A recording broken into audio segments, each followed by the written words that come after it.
Listo, cuando quieras. Bueno, soy Beatriz García Moreno, me formé como arquitecta en la Universidad Nacional, después he tenido otros estudios, un doctorado en Historia y Teoría de la Arquitectura, también tengo una maestría en psicoanálisis, he trabajado mucho desde ese sujeto habitante de la ciudad y por eso tal vez la conferencia que van a escuchar pues vas a tener esa orientación donde me voy a tratar de pensar mucho en quiénes son los habitantes y cómo cada uno merece un respeto en su manera de pasar por la vida y cómo la ciudad daría cuenta también de eso, de su historia, de la memoria. Entonces, bueno, yo los invito precisamente a que como personas interesadas, sean arquitectos o simplemente habitantes, pensemos que la ciudad exige pensarla más allá de la funcionalidad, que es muy importante, pero que hay que pensar en esa, darle una dignidad a la vida de cada uno de los sujetos. Y por eso van a ver, o voy a hacer un llamado precisamente en esa dirección, que la ciudad se refunde, que si estamos pensando en refundar al país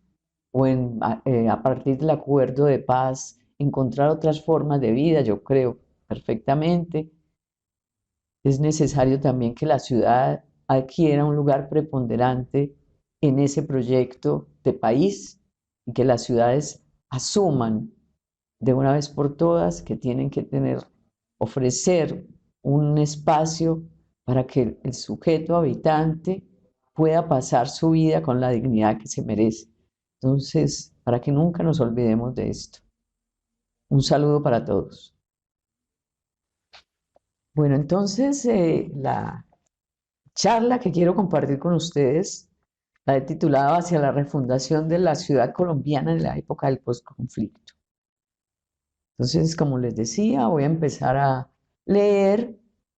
despacio y la acompañaré de algunas imágenes. Entonces, el acuerdo de paz firmado entre el Estado colombiano y la guerrilla de las FARC en 2017, que inauguró la época del llamado posconflicto, abrió la posibilidad para pensar un país democrático, donde se incluyera un campo simbólico que acogiera las diferencias, respetara los derechos ciudadanos de cada habitante y diera posibilidad a cada sujeto de habitar en correspondencia con sus deseos, sus goces, que no es sin otros. La reflexión que se presenta y que aquí traigo para todos recoge esa aspiración, quizás a modo de utopía, pues no ha sido fácil echar a andar lo planteado en el acuerdo, pero el horizonte de pensamiento sigue abierto y por ello pongo aquí a circular las ideas que a continuación les presento. La ciudad colombiana del posconflicto requiere de su fundación. Se trata de pensar, planificar y actuar en la ciudad luego de una guerra de más de 70 años, que se espera encuentre alguna finalización a partir de poner a andar precisamente lo que se ha acordado sobre la paz en el 2017 entre el Estado colombiano y la guerrilla de las FARC. Las ciudades a lo largo de todo el territorio nacional, en sus diferentes jerarquías y dimensiones, las grandes y las pequeñas, han sido escenarios de diversas manifestaciones políticas y sociales del conflicto armado y de la violencia desatada con el narcotráfico y se han convertido en receptoras principales del desplazamiento forzado, con sus consecuencias, en un hábitat que no estaba preparado para esa situación, que aún no acaba de consolidarse, que no cesa de presentarlas en estado de emergencia, carentes de memoria, de utopía, de mecanismos que atiendan las necesidades fundamentales y de espacios públicos, privados e íntimos que le permitan a los habitantes realizarse como son, como esos sujetos que desean y que además disfrutan de la ciudad y de la vida en general. La ciudad es el espacio por excelencia donde confluyen lo público y lo privado, lo colectivo y lo individual, la sociedad con sus instituciones y los sujetos con sus deseos y goces. En esta convergencia se presentan tensiones y desencuentros de diferente tipo, que se manifiestan en su forma física, en los modos de gobierno que la orientan y regulan, en las ideas que guían sus planes y desarrollos y en los modos como los habitantes la apropian en su diario vivir. La refundación de la ciudad del posconflicto requiere entender que la escena de la ciudad, con sus instituciones y sus arquitecturas, cada una con la concreción y materialización que le corresponde, dan cuenta de las visiones de mundo que han sido dominantes en cada uno de los momentos de su historia, así también como de los discursos de lazo social que ponen en acción poderes de una u otra clase, saberes establecidos que se reactualizan y también modos de actuar de los habitantes, sujetos que se la apropian a partir de éticas singulares que implican poder, saber y también goce. En este sentido, la ciudad se presenta como un objeto obrado donde convergen pensamientos, éticas y estéticas. La conjunción entre la ciudad construida, marcada por la historia y la memoria, las visiones del mundo y los discursos del lazo social que la han acompañado, posibilitan una propuesta para la refundación de la ciudad colombiana del posconflicto a partir de 4 direcciones que implican 4 vías para su entendimiento, que si bien para el análisis pueden verse de manera aislada, se encuentran involucradas unas con otras. Ellas son la ciudad de las instituciones, con sus mitos fundacionales y sus leyes, la ciudad de las utopías, con sus ideales y sus semblantes, la ciudad funcional, con sus saberes y con su necesidad y con su objetivo de cubrir necesidades, y la de los deseos, que se refiere a esas prácticas de los sujetos ciudadanos. Antes de abordar cada una de ellas, lo que implica es importante detenerse en las referencias que han orientado esta formulación. Para abordar la ciudad como objeto de pensamiento y precisar las visiones de mundo que la han orientado y hacen parte de su constitución, la referencia principal que he tomado y que he trabajado durante un tiempo ha sido el libro de Steven Pepper, Work Hypothesis, que presenta los principales desarrollos del pensamiento occidental a partir de 4 metáforas raíz. Esas metáforas son la forma, el mecanismo, el organismo y el evento histórico. Esas metáforas raíz funcionan a la manera de visiones de mundo, con sus postulados, sus categorías, sus argumentaciones y criterios de verdad,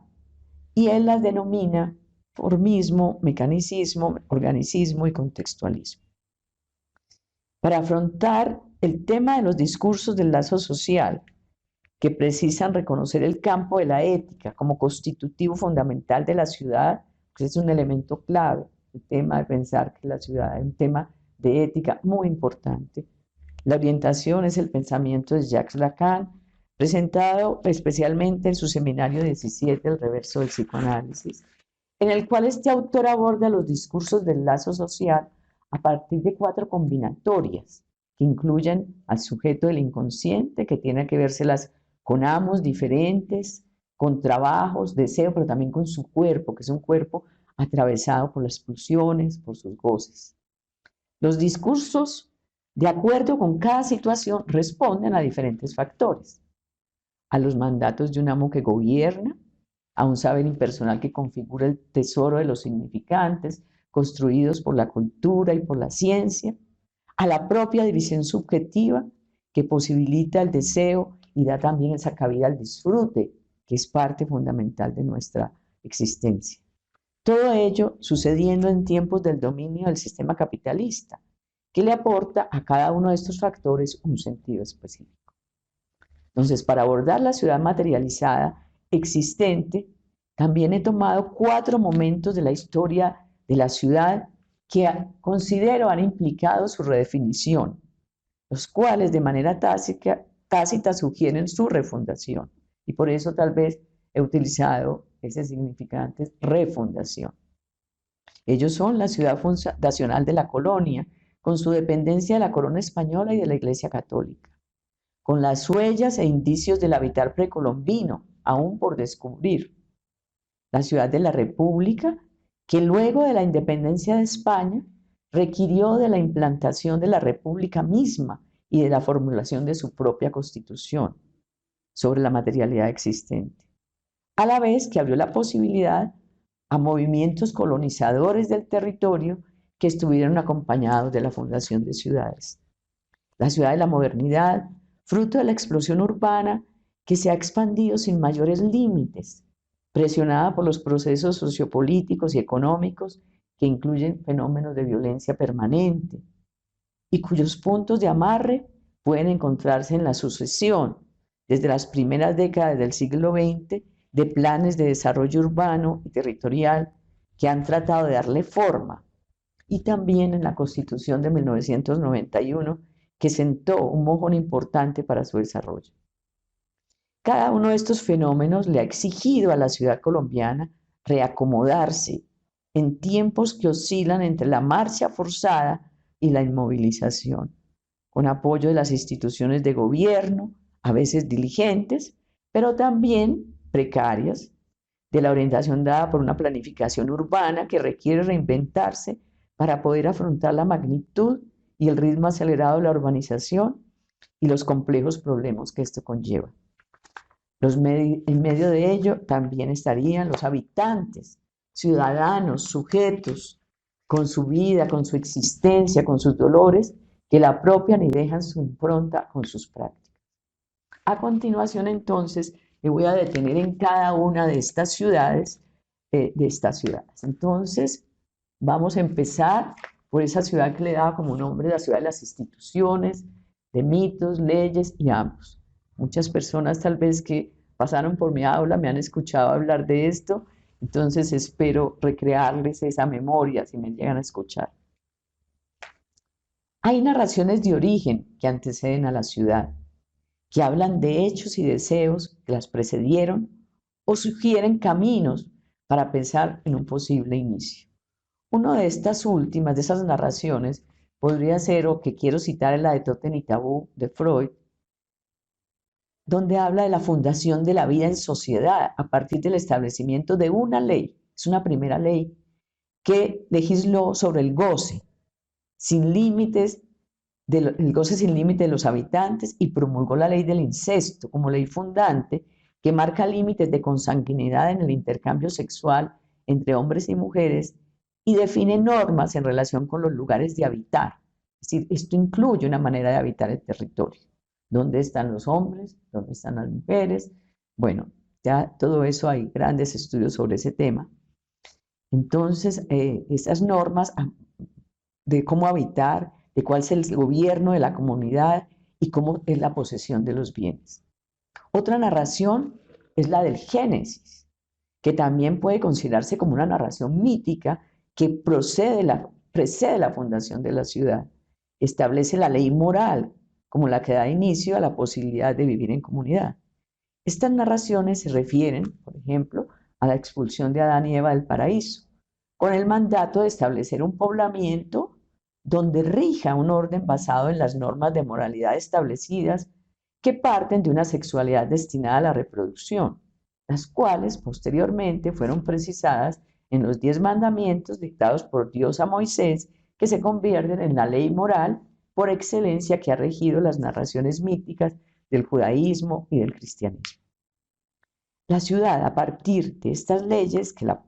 preceden y presiden, ha encontrado maneras particulares de gobierno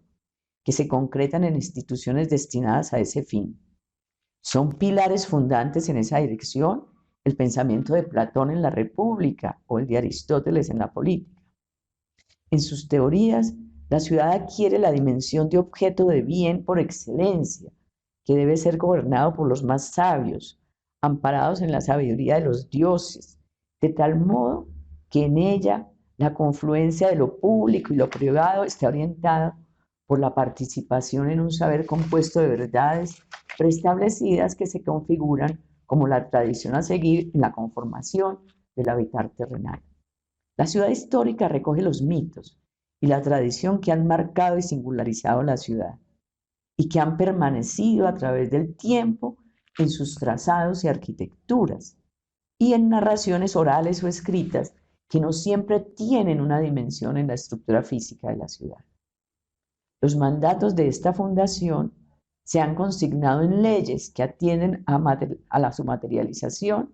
mediante normas y criterios elaborados en manuales, trazados y textos diversos de la arquitectura y de la ciudad. La fundación de la ciudad requiere de amos que pongan en acción políticas que respalden la tradición, de trabajadores, esclavos, siervos, obreros, dispuestos a poner su saber en la función del mandato del amo, de tal modo que se logre la reproducción de lo establecido. Todo ello sostenido por seres humanos que, si bien asumen y actúan como habitantes que obedecen esas órdenes, también están habitados por sus propias aspiraciones en la vida, por lo que sueñan, y regidos por cuerpos que de alguna manera quieren satisfacción, por cuerpos habitados por las pulsiones, y determina que algo se escape del discurso y no logre ajustarse a lo establecido. La ciudad de los mitos que se proponen para la fundación atiende al genius loci del lugar, que hace referencia a los que han habitado el territorio antes de su fundación, pero también está constituida por cada uno de esos momentos de cambio que han permanecido no solo en la historia escrita e instituida, sino como índices en su territorio, a la espera de una palabra que los evidencie y reconozca. Es decir, el territorio estamos llenos de huellas y de indicios que no hemos leído. En Colombia, salvo unos pocos casos como Ciudad Perdida o San Agustín, a diferencia de otras ciudades latinoamericanas vinculadas de manera clara con los pueblos indígenas, mayas, incas u otro, como sucede en México o en el Perú, el genius loci del lugar apenas ha quedado referido a alguna u otra narración, cada vez más olvidada, que da cuenta de la ciudad que antecedió a la ciudad de la conquista, de la cual queda algún camino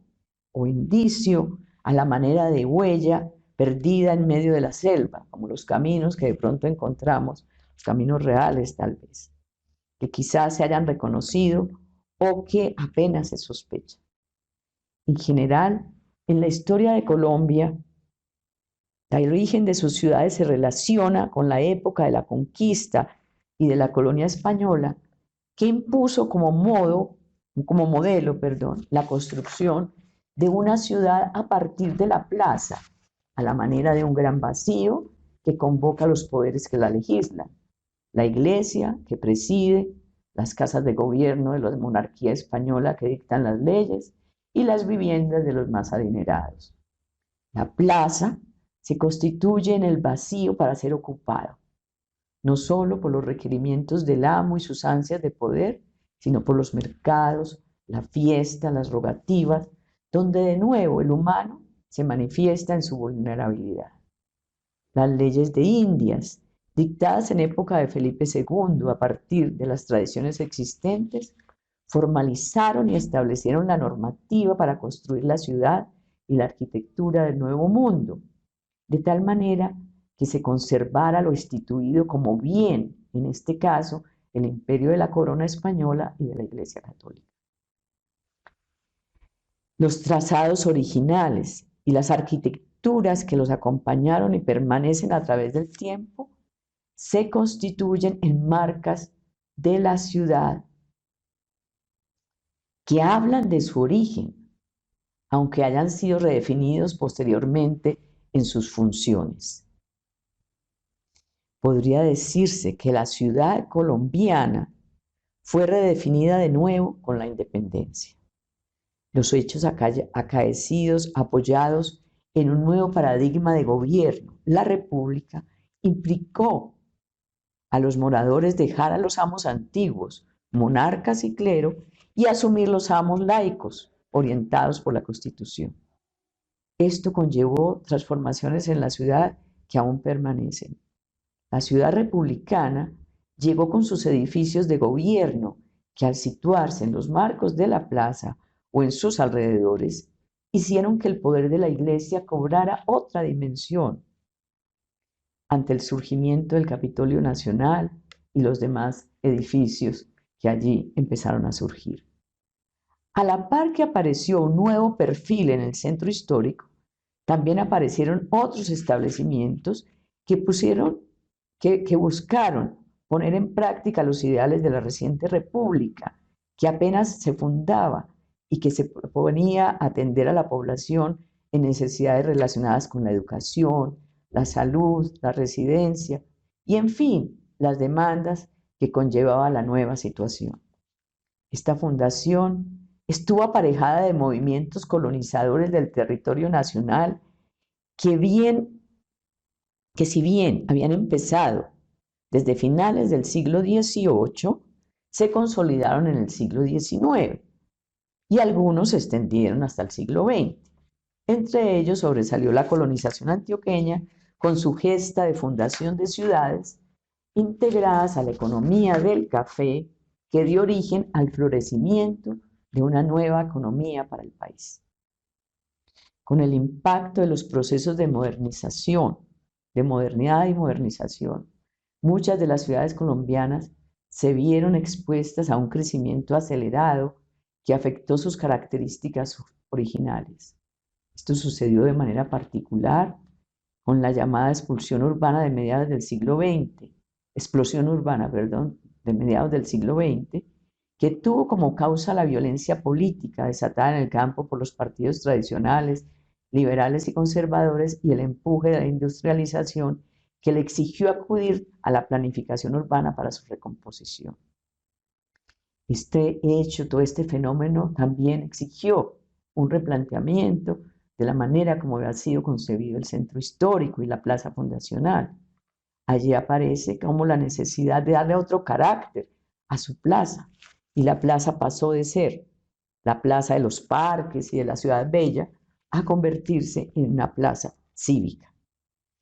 Las plazas sufre entonces esa plaza de todas maneras va a seguir sufriendo una reconfiguración muy importante con los sucesos posteriores, sucesos cargados de violencia y que hablan de todo ese drama del país relacionados con la toma del Palacio de Justicia y la aparición también del nuevo edificio considerado como Palacio de Justicia. Entonces hay todo un cambio y una plaza que de alguna manera asume otra forma. Vamos entonces ahora a pasar a mirarnos y a detenernos, un poquito en lo que pasa y en la perspectiva que se abre, que sería, entonces podría decirse que es la Constitución de 1991 la que trata de imprimirle una dignidad nueva a la plaza. Fíjense que esto es en el 91, la toma del Palacio es en el 86, y la plaza cívica estaba desde los años 60, estaba construida. Sin embargo, la ciudad continúa a la espera de una refundación que tendría que darse con la promulgación del nuevo país que surja como efecto del acuerdo de paz, que ponga a la ciudad como un tema central a tratar, considerándola como un hecho cultural construido en la historia, acompañada de relatos y dichos y no dichos, que requieren ser puestos en palabras para ser apropiados por todos sus sujetos ciudadanos habitantes. Bueno, entonces ahora vamos a pasar a mirar la segunda ciudad, que yo pienso que o desde otra mirada, que habría que pensar la ciudad, esa refundación, que es la ciudad de la utopía, de ideales, semblantes y proyectos. La caída de los dioses y de los amos gobernantes, los cambios en la economía, de acuerdo con diferentes sistemas de producción, acompañados de los desarrollos de la ciencia y la tecnología, introducen cambios drásticos en la ciudad y sus modos de gobierno y de habitar, que les exige encontrar nuevas rutas en medio de las crisis reinantes, que implican nuevas visiones de mundo y diferentes lazos sociales. Y el enfrentar la crisis lleva, en muchos casos, a pegarse a ideales que se convierten en elementos que orientan la acción, la integran y organizan alrededor de una utopía que es asumido al modo de una, usando la metáfora, una analogía, a una célula generadora de un organismo que mantiene la vida y que específicamente la metáfora sería ese organismo. Ese germen que puede ser biológico, también puede ser de naturaleza ética o psicológica. Este nuevo paradigma que funciona a la manera de utopía encarna un ideal a alcanzar que guía la acción. De este modo, se buscan semblantes o motivos que a la manera de ideal permitan orientar los anhelos y las acciones y sostengan la ilusión de poder resolver la crisis. Muchos de estos semblantes aluden a mundos perfectos.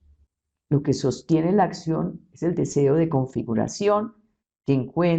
se encuentra obstaculizado, y por eso la crisis, y busca de alguna manera un cauce para fluir.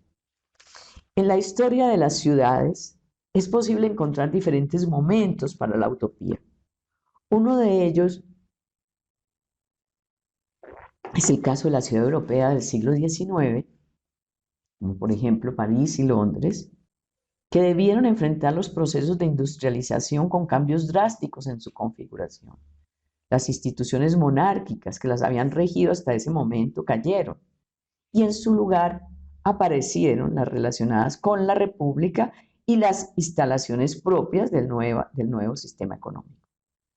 Las calles se llenaron de habitantes procedentes del campo que llegaban a la ciudad en busca de trabajo y de vivienda.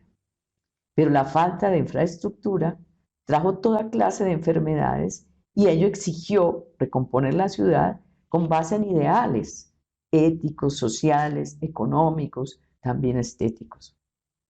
Las culturas anteriores convertidas en modelo de democracia, como la griega recién descubierta y orientadora de una moralidad inspiradora en la naturaleza, como la medieval, se convirtieron en guía para los nuevos desarrollos. Guerras revolucionarias introdujeron valores que fueron puestos en consignas como la libertad, la igualdad, la fraternidad, las cuales dieron origen a la instalación de la república y a la democracia que la acompaña. En el caso colombiano, quizás es posible rastrear diferentes utopías desde la fundación misma de la ciudad colonial, pero un momento histórico que da cuenta de una de ellas y marca la historia del país y de la ciudad es aquel cuando se promulga la República de Colombia, que surge con los ideales de construir nación, aparejado a los ideales de construir una ciudad bella, que diera cuenta de las aspiraciones democráticas del país. Es así como las antiguas plazas se reacomodaron para dar cabida a nuevas instituciones y para un nuevo manejo de lo público y de lo privado. La construcción del Capitolio Nacional encarna esos ideales, pero también los demás edificios nacionales, gobernaciones y alcaldías. La idea que configura la ciudad está guiada por el ideal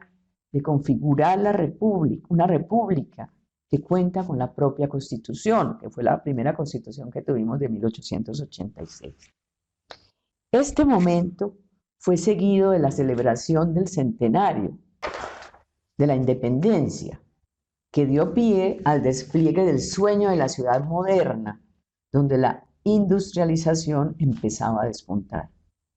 Los sueños de la ciudad moderna, de la ciudad futuro, basada en los ideales higienistas y funcionalistas, hicieron su aparición en la ciudad colombiana desde las primeras décadas del siglo XX. Primero estuvo todo el plan Medellín Futuro,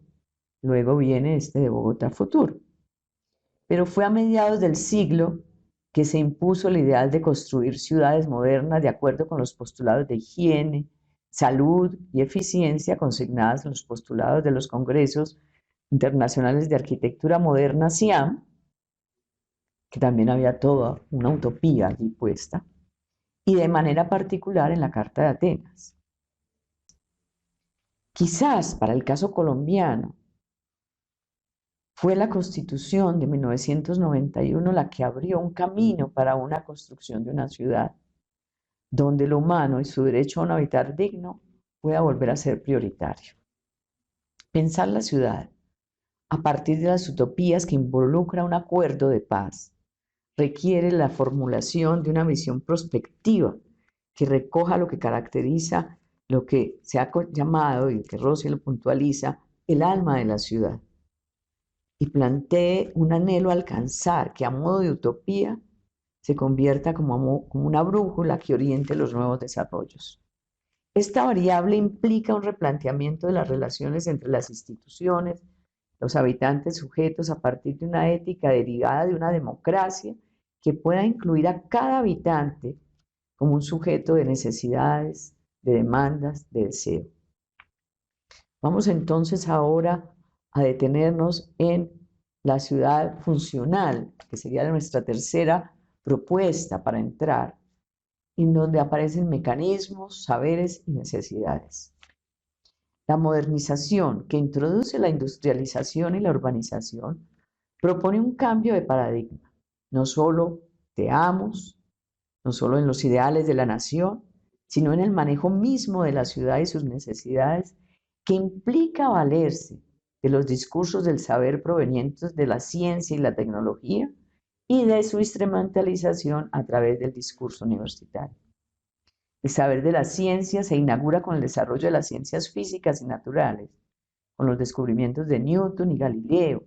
con el desarrollo del pensamiento matemático que conlleva una visión de mundo compuesta por cuerpos que se relacionan entre sí. Este saber está respaldado por la existencia de un sujeto de la razón que deja a los dioses el fin último, pero que se anima en la perspectiva de que podrá asimilarse a ellos mediante los desarrollos científicos, tecnológicos y todo lo que allí se desprende. Este mundo está compuesto de entidades que se relacionan entre sí y conforman un todo. Está concebido como una totalidad, que es el resultado de diferentes factores que intervienen, como lo plantea el pensamiento cuantitativo y matemático. El mecanismo necesario para el funcionamiento de la máquina es la metáfora que acompañaría entonces esta nueva visión de mundo. El saber impersonal de la ciencia, en alianza con el desarrollo capitalista, que requiere para su sostenimiento de una amplia burocracia para echar a andar, es el que empieza a regir. Ya no es el poder de los amos o los ideales de la construcción de nación la que comandan, sino las relaciones de producción, lo cual implica tomar el deseo de los trabajadores, reducidos a la fuerza de trabajo de los sujetos y sus capacidades de entendimiento, a la manera de un trabajo abstracto, como propone Marx, para sus fines productivos, mientras el propio sujeto singularizado, con sus deseos, con sus aspiraciones de vida, expuesto a sus pasiones, dificultades y logros que significan el tránsito por la vida, queda reducido al lugar de un resto de la producción. El desarrollo del mecanicismo, ligado a los procesos de modernización de la ciudad impuesta por el capitalismo, ha implicado abordar la ciudad en lo que atañe a su funcionalidad.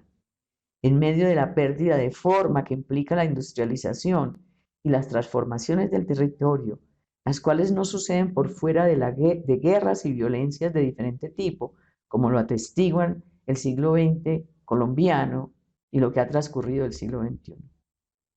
En medio de la caída de amos y de la pérdida de confianza en sus símbolos, se impone la ciudad funcionalista, que propone una redefinición de la ciudad a partir de su ordenamiento mediante la planificación, con las teorías particulares que la definan en uno u otro momento.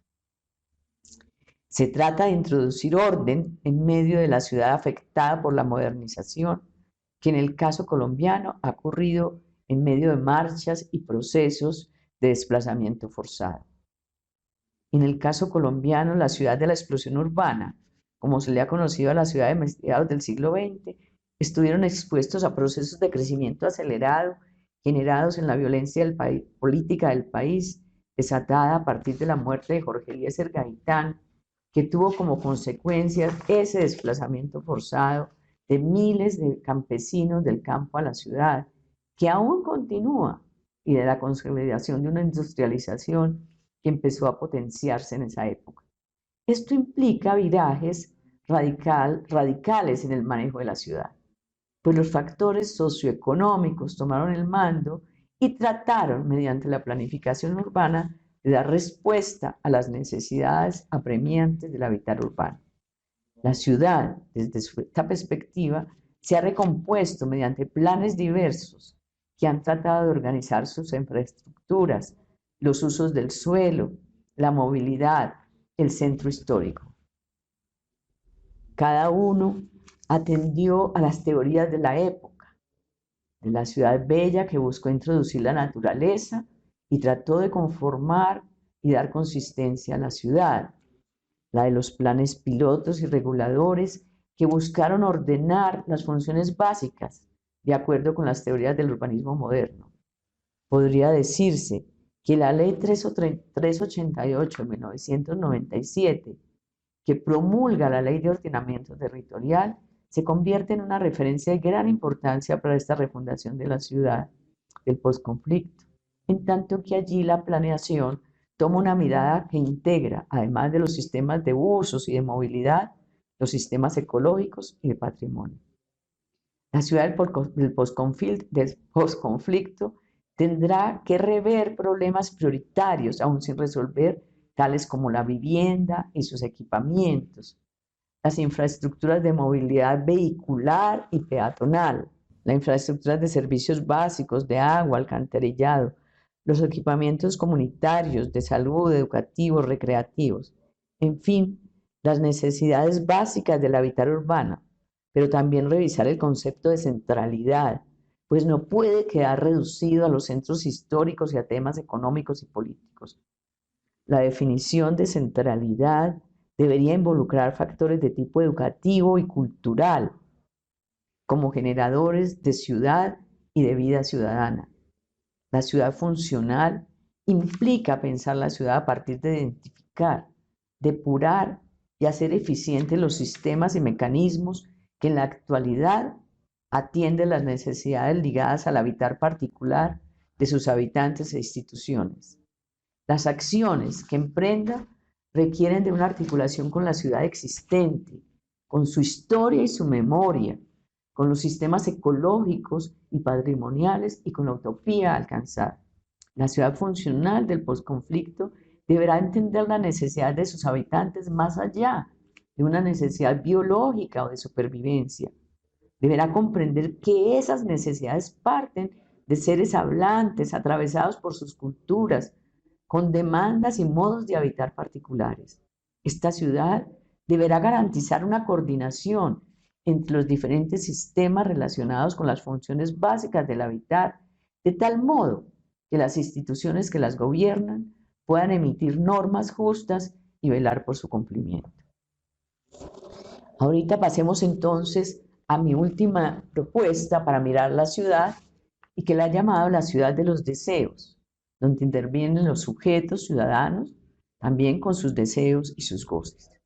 La ciudad descrita, la fundacional, la de la utopía, la funcional, preexisten al habitante sujeto que a través de su existencia la habita y transforma de acuerdo con su singularidad, que lo lleva a realizar prácticas de uno u otro tipo y de ese modo a apropiarse, guiarla como su lugar para ser y estar en el mundo. La ciudad tiene que dar cabida a lo particular de cada habitante, a sus prácticas y a lo que aspira a realizar en el tiempo que está vivo. En ese modo de entender la ciudad, cada habitante convierte su habitar en un acontecimiento que, al igual que el evento histórico, sucede en un aquí y en un ahora, o sea, tiene una temporalidad particular. Ese ahora se conjuga como un presente expansivo que recoge del pasado aquello que sigue estando presente. No es un sujeto, no es un pasado limitado, un presente limitado, sino que recoge memoria y que hace presente el futuro en cada una de las acciones que proyecta y se propone realizar. Cada evento, y en esta ocasión, cada fundación de ciudad, representa un evento abierto y contingente. Abierto porque es modificable y contingente porque es temporal.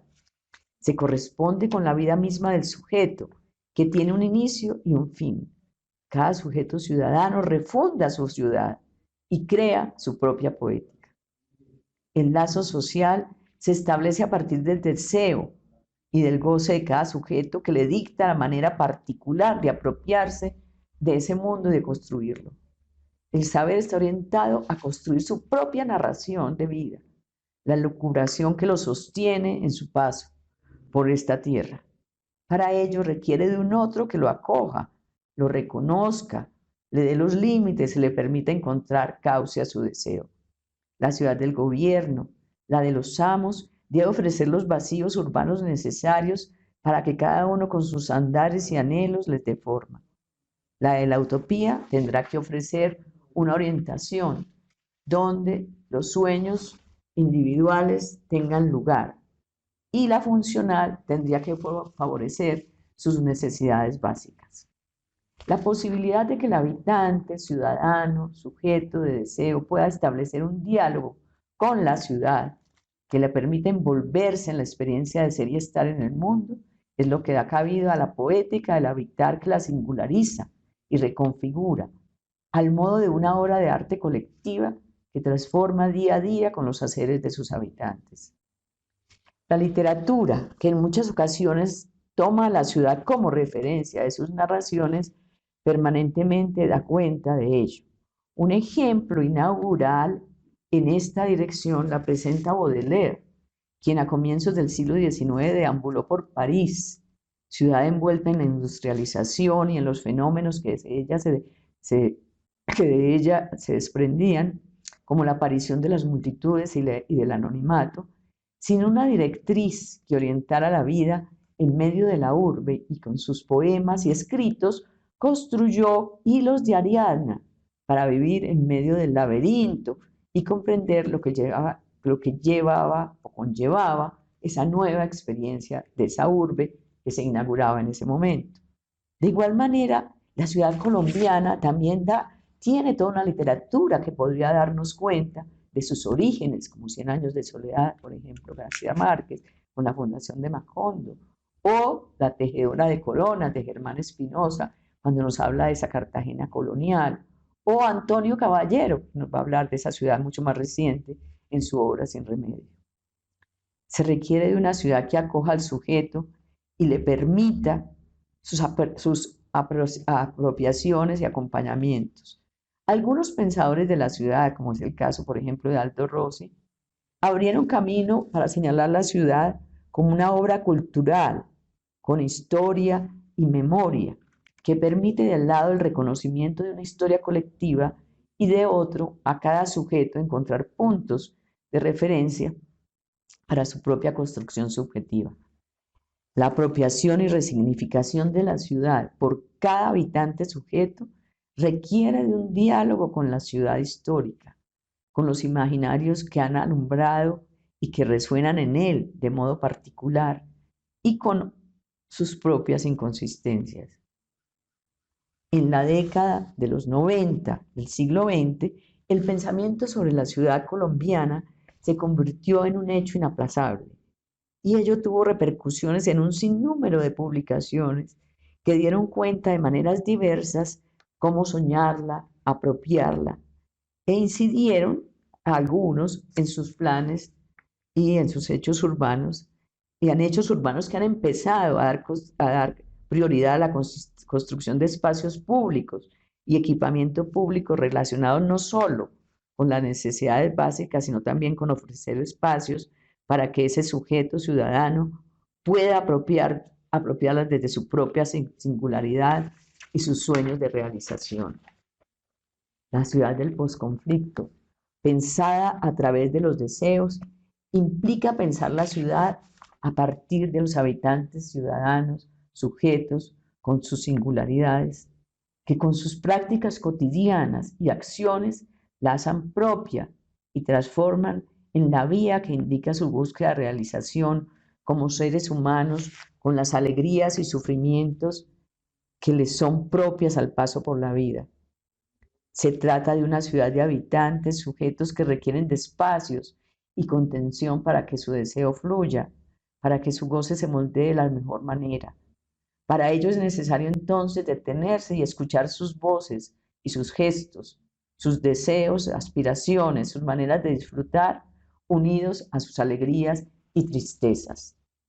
Entonces, aquí hay una serie de imágenes, muchas de ellas de Bogotá, pero creo que en todas las ciudades del país podríamos empezar a ver formas de construir espacio público precisamente para ese habitante ciudadano, que no es solamente para ese habitante, no es solamente para el trabajo, sino también para poder encontrarse en sus aspiraciones, para poder vivir sus duelos, como lo hemos visto precisamente en muchas de nuestras ciudades. Aquí yo traigo algunas tomas de la Plaza de Bolívar, donde precisamente los artistas que han estado muy a la cabeza de esto, han armado todos estos momentos de estos performances, estas obras colectivas, como las que ha impulsado, por ejemplo, Doris Salcedo en la Plaza de Bolívar, pero también todos los habitantes de alguna manera haciendo sus pedidos y tomándose el espacio público para manifestar eso que necesitan. Sí, aquí hay algunos equipamientos que también empiezan a armar la cultura, como son las bibliotecas o todo este manejo de los parques, de la recreación. Y creo que aquí hay un tema importantísimo para nuestra historia, que son estos lugares para la memoria, como es el Centro de Memoria, Paz y Reconciliación en Bogotá, que son lugares precisamente para esos duelos colectivos que necesitamos hacerlos y necesitamos que la ciudad ofrezca esto también, para todas estas demandas sociales que están permanentemente. Entonces, para concluir, yo quisiera resumir un poco todo esto que he venido hablando. Luego de indicar estos 4 caminos para pensar la refundación de la ciudad, entonces podría decir, 1, refundar la ciudad y definir su gobierno a partir de reconocer sus orígenes y establecer una historia que recoja en su narración los espíritus no invocados, los hechos no tenidos en cuenta, las voces de las culturas que no se han escuchado con su particularidad de raza, género y clase. 2, la refundación de la ciudad debe formular una utopía que le sirva de horizonte para su despliegue a partir de una ética basada en una democracia que dé cabida a lo simbólico construido colectivamente y a lo propio de cada sujeto, de tal modo que lo múltiple acoja a lo uno. La refundación de la ciudad debe proponer un manejo de la misma que atienda las necesidades fundamentales de la vida urbana y sus habitantes sujetos, que atiendan las necesidades y el cuidado de la naturaleza, de los recursos naturales tan necesarios para la vida, los cuales van más allá de la supervivencia y que posibilite la integración con los diferentes tópicos y sistemas que desde la planeación puedan darle forma. 4. La refundación de la ciudad debe permitir el vacío necesario para que cada sujeto pueda apropiarse y resignificarla, hacerla su lugar,